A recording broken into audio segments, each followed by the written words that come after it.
রাষ্ট্রপতি মোহাম্মদ শাহাবুদ্দিন চুপ্পু নতুন করে বিতর্ক তৈরি করলেন।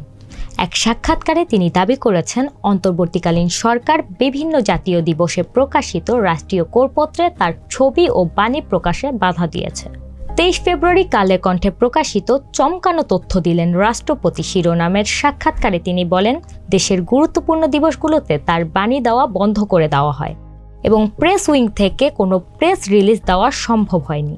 তবে অনুসন্ধানী সংবাদ মাধ্যম দ্য ডিসেন্টের যাচাইয়ে উঠে এসেছে ভিন্ন চিত্র। তাদের পর্যালোচনায় দেখা যায় 2024 ও 2025 সালের স্বাধীনতা দিবস, বিজয় দিবস, জুলাই গণঅভ্যুত্থান দিবস এবং সশস্ত্র বাহিনী দিবস উপলক্ষে প্রকাশিত বিশেষ করপত্রে রাষ্ট্রপতির ছবি ও বাণী ছাপা হয়েছে।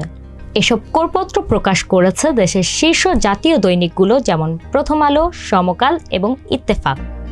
অনলাইন পর্যালোচনায় আরও দেখা যায় 2024 সালের 6 আগস্ট থেকে 2025 সালের জানুয়ারি পর্যন্ত মোট 34টি প্রেস রিলিজ প্রকাশ করা হয়েছে। এসব প্রেস রিলিজে ছিল রাষ্ট্রদূত ও হাই কমিশনারদের পরিচয়পত্র পেশ, কূটনৈতিক বৈঠক, জাতীয় ও ধর্মীয় দিবসের শুভেচ্ছা বার্তা, বিচার বিভাগ ও সশস্ত্র বাহিনীর প্রতিনিধিদের সঙ্গে সাক্ষাৎ এবং বিভিন্ন গুরুত্বপূর্ণ রাষ্ট্রীয় বার্তা। এ বিষয়ে সামাজিক যোগাযোগ মাধ্যমে মন্তব্য করেছেন সিনিয়র সাংবাদিক রাজীব আহমেদ। তিনি লেখেন, রাষ্ট্রপতির দাবি অনুযায়ী একটিও বাণী প্রকাশ করা হয়নি। এমন বক্তব্য যাচাই করলে সত্য নয় বলে প্রমাণিত হয়। তার ভাষায় এ ধরনের দাবি সাক্ষাৎকার হিসেবে প্রকাশ করা হলে তা পেইড পিআরের প্রশ্নও তুলতে পারে। রাষ্ট্রপতির বক্তব্য এবং ফ্যাক্ট চেক প্রতিবেদনের মাধ্যমে এই স্পষ্ট অসঙ্গতি নতুন করে আলোচনা তৈরি করেছে।